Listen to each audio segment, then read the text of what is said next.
Merhaba. Yazım dönemi filozofu Fahrettin Razi'nin müzik ilmi.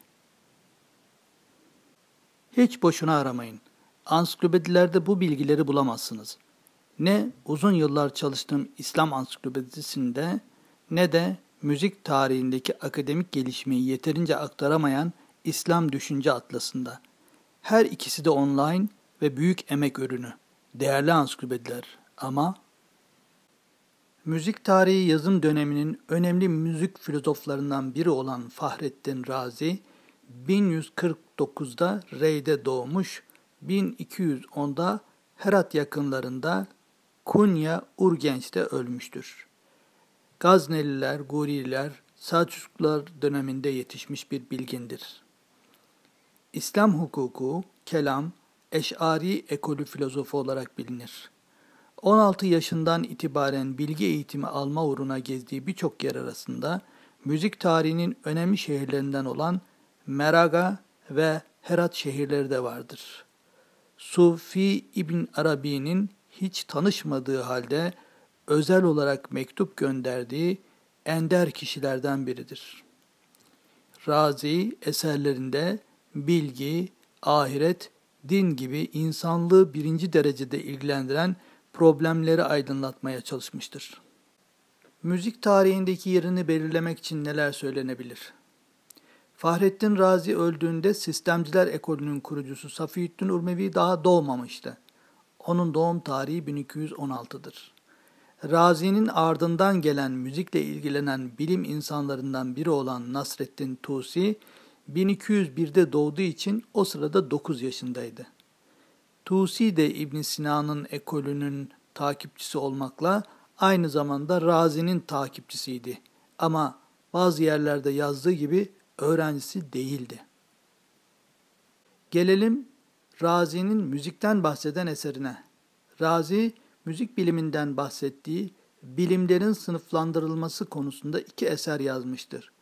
Camiul Ulum yani ilimlerin ansiklopedisi veya Hadaikul Ulum yani ilimlerin bahçesi olarak bilinen eserlerinde Razi, müzik ilmini yazarken etkilendiği Farabi, İbn Sina ve onun öğrencisi İbn Zeyle gibi kuramcıların açıklamaları kadar ayrıntılı bilgiler vermemiştir. Razi, ilimler sınıflandırmasında müziği matematiğin alt dalı olarak kabul eden ekolü takip etmiştir.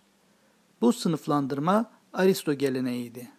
Yani Razi, kendi zamanının geliştirilmiş bilimsel çizgisini takip etmiştir. Razi, eseriyle Anadolu'da yeni sistemciler döneminde 1426'da eser yazan Mehmet Şah Fenari'nin müzik bilimi konusuna kaynaklık etmiştir. Bu konu Erdem dergisinde 2020 yılında yayınlanmıştır.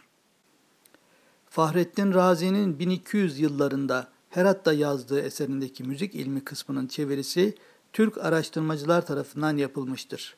Bu makale Fahrettin Coşkuner ve benim İstanbul Teknik Üniversitesi müzikoloji öğrencilerinden biri olan İdris Çakıroğlu tarafından 2016 yılında yayınlanmıştır. Fahrettin Razi müzik ilmi hakkında neler anlatıyor? Fahrettin Razi'nin anlattığı müzik ilmi 9 asıl olarak belirlediği başlıklardan oluşur. Birinci asılda müziğin ses olduğu, sesin oluşum ve tizlik peslik özellikleri bilgisini, ikinci asılda seslerin tiz ve pes oluşumlarının sebeplerini, üçüncü asılda 4 tele sahip barbet çalgısındaki tellere verilen adları, dördüncü asılda musiki ilminin name ve nameler arasındaki ika yani aralık konularını kapsadığını, 5. asılda name dediği müzikal seslerin birbiriyle dörtlü oranla uyum ilişkisini, 6. asılda beşli oranla uyumu, 8'li denen bir oktav ve merrateyn denen 2 oktav uyumunu ve tanini aralığını, 7. asılda insanın ağzıyla veya sazıyla yaptığı müzikal seslerin bir sekizli içinde bakiye denilen bir aralık içerdiğini, 8. asılda her bir müzikal sesin hüzün ve sevinç gibi kendine mahsus uyumlu bir duygu durumunun olduğunu, 9. asılda musiki ilminin şerefli veya değerli bir bilim olduğunu belirten felsefi kaynaklarını açıklamaktadır. Müzik tarihi yazım döneminin müzik terimlerinin anlaşılması için Fahrettin Razi'nin verdiği bilgiler önemlidir.